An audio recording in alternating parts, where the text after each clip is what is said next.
he plunged his gaze into the seeds of me. He, of course, stands for Ashwapati. Now, in order to see the whole process, why this unhappy corner, what is his role, why this ignorance is seeding it, he is now plunging his gaze into the seeds of me. The seeds of me. Mist is covering this littleness. It is protecting it, but Ashwapati is penetrating the seeds. It is the mist, the ignorance, the haze which is around. It is that which is protecting this little life. In order to see that thing, he is now looking into the depths of that thing. He plunged his gaze into the seeds of mist. See, because it is protecting. It is not allowing things to happen. See, that held this illit, straightened continent. Straight. A piece of land, a piece of water in a land, that is straight, you see. Straightened continent, means Strait of Gibraltar, for instance, like that, you see.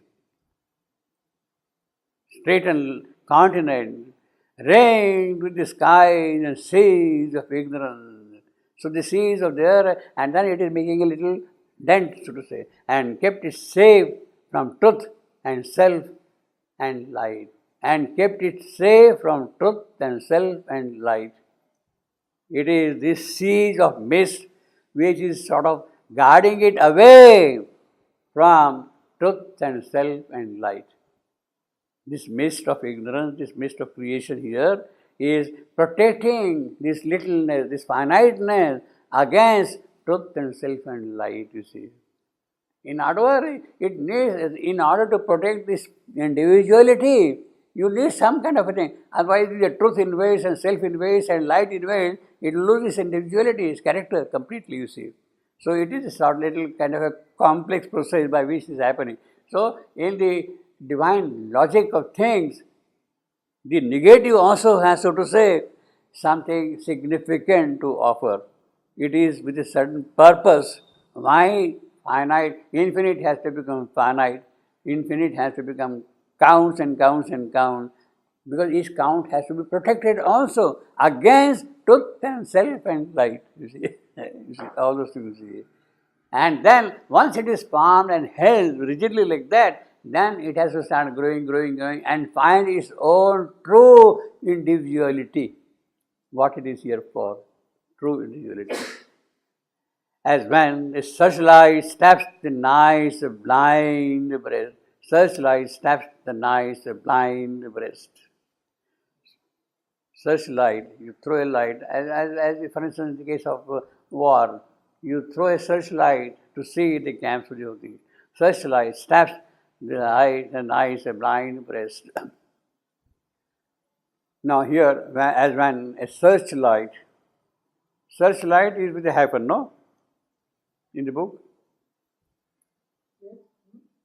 Is with a hyphen?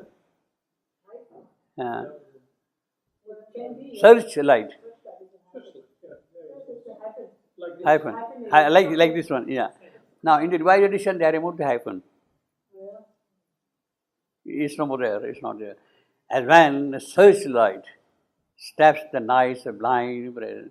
Now blind breast, you see, well obviously it is a transferred epithet. It is not the breast which is blind, it is night which is blind. It is a transferred epithet, you see.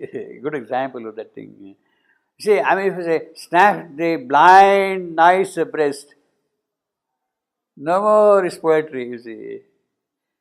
If you say, stabs the blind night's breast, well, it is too prosaic, But when you say, nice blind breast, and see, blind breast is a spondy, so powerful. Blind breast, very powerful kind of a thing, you see. As when, I will take an name, a searchlight, a search, the syllable, the stress will be on search and not on light. So I am, searchlight, steps, another I am, the night, another I am, and a spondy. So you have got 4 amps and a spondy, you see. And that blind breast brings a sort of a thrust, force, completely. And then of course there is the beautiful alliteration of B, searchlight, steps blind breast, 3 B's. They make a very beautiful breast, you see. As when the searchlight stabs the night, a blind brain, and dwellings and trees and figures of men appear. Well, you throw a light, and then the whole night scene gets illuminated. You see trees, you see figures, you people, all that thing you see. As if revealed to an eye in nothingness. What a simile he has given. What a simile. You see, there is as if nothingness, and in that nothingness you start seeing figures and trees and men, like that you see. As if revealed to an eye in nothingness, all lurking things were torn out of their veil. The veil is gone completely, and held up in his visions sun white blaze. So everything has become very clear to him. He has thrown the searchlight, and the whole scene has become extremely. So, as well, see, he says no here. He starts with that. He plunged his gaze. His gaze is what is being described here. Searchlight. His gaze is a searchlight. Stabs the eyes blind brain, and dwellings and trees and figures of men appear, as if revealed to an eye in nothingness.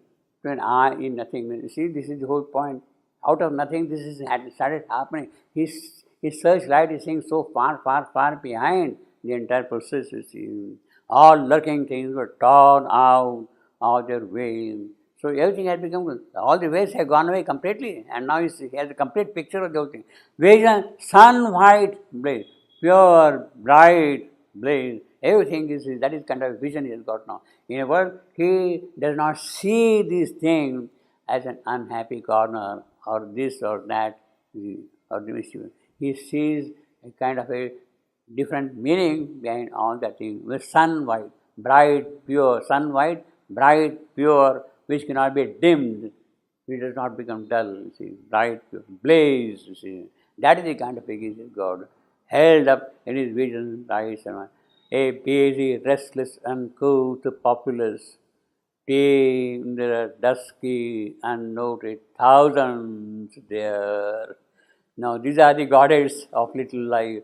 A busy, restless, uncouth, ugly, not very pleasing to see, populace, people and people and people like that, came in their dusky, unnoted thousands. It's not 1, 2, 3. You see, thousands and thousands of such people, all these Godheads are present everywhere. This is what his sight, which is plunged into it, sees.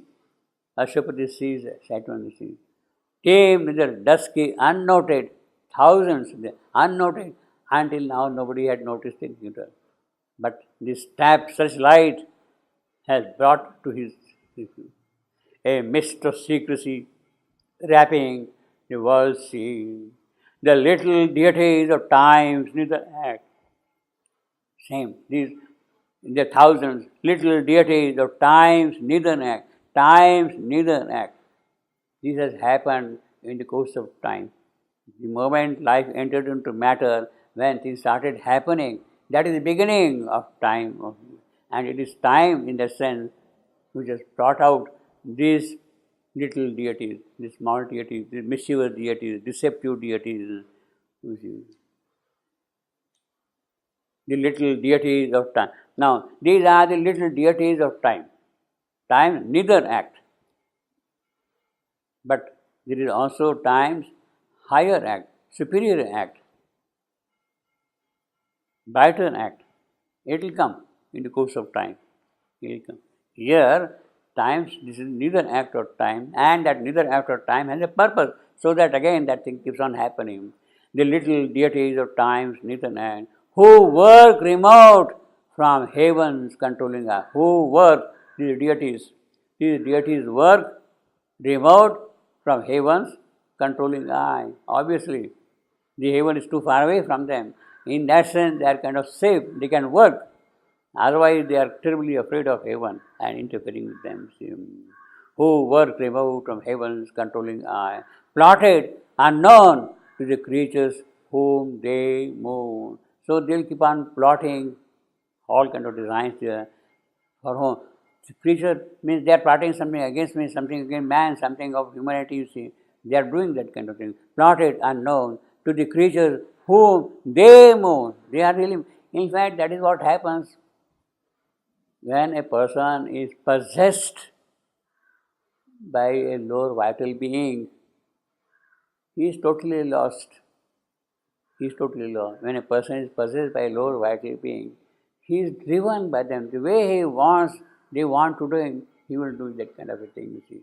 All type of machine. And it's extremely difficult to pull that person out of such a situation. He is totally under the possession of these vital forces, lower forces, these little deities, and they have taken a complete hold of it. You see, now some of these traditions, they will do some mantra, some japa, some this thing, that thing, chanting, incantation, and try to drive away those spirits, you see. But even that is only for a short little while.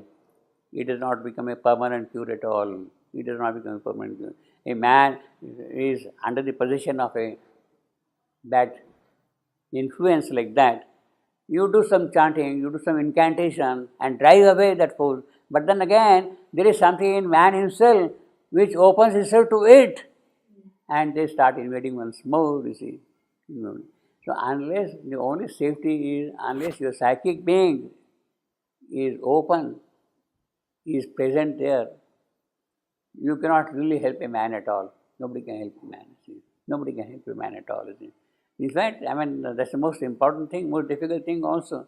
There might be the divine protection, but ultimately, the divine protection cannot really enter into him if these people had taken possession of him, you see.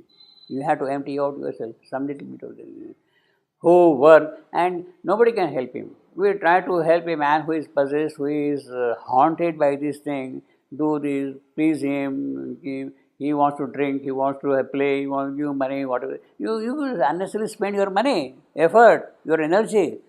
It is not really going to be of any help to him at all. But you are so much attached to the individual that as if you are helping him. It does not really give any help at all, as you see. The only help is to draw away yourself first from him.